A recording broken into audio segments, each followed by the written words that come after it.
Now I get questions all the time about the coming election. They say, well, what we have to do is get Donald Trump back in there. Okay. And then what?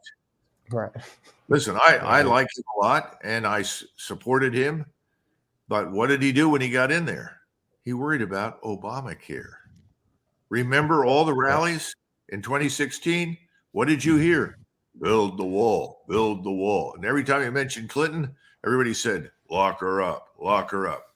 Mm-hmm. So what were the first two things that he needed to do when he took over? First, Build the wall. Go to work on the border, fire everybody in every key position, especially Comey and his friends, right?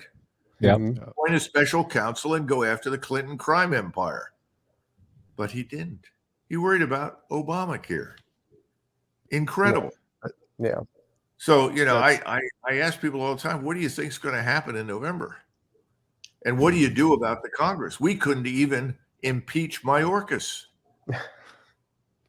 I mean, it's incomprehensible. Look at the man. Look at what he's done. Right. He's helping to destroy us. He wants to replace us. What's the problem with Americans? Well, they expect to have a decent wage. They want a decent living.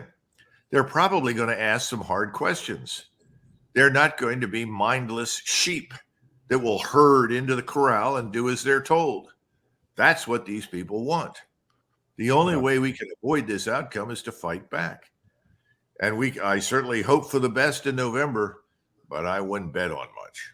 Oh, we have varying opinions about what's going to happen in November here on the show. But that's interesting that you brought up Trump, because one of the questions I wanted to get to was, does he understand the real nature of, I don't know how to put it, the enemy within the deep state and the foreign policy establishment? Does he understand what needs to be done this go around? Or it sounds like you're saying he probably still doesn't.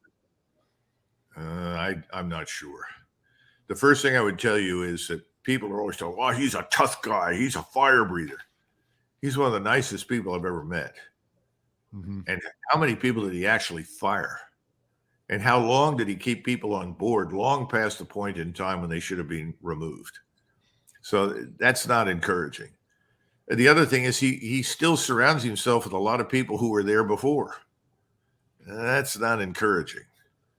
This is one of these situations where if it were legal and you had a machine gun, you could point in any direction, and anything you hit in Washington would probably be in the interest of the American people. Now, I know that seems outrageous, but you get my point. It's a metaphor for the problem. Yeah. The whole thing needs to go away. And are there good people in Congress? Yeah, sure. I can probably count them because there aren't that many. And are there good people in the Senate? Yeah, sure. And I can count them because there aren't very many of them either. We are wallowing in a sea of corruption. Donors own the place. Remember old Ralph Nader? I always liked Ralph because he's an honest man, whether you agree with him or not.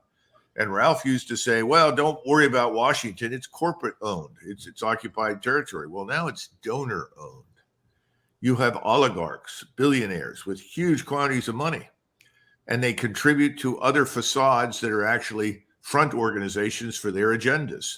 And those organizations make or break you as a politician. And if you're in a place like the House where you only have 2 years to serve, you spend all your time running for re-election. A lot of senators do the same thing. They go off the hill to a special place where they can make phone calls to donors. Please, I need money. You got to help me. Well, what's the cost of all of that? The cost of that is betraying the American people.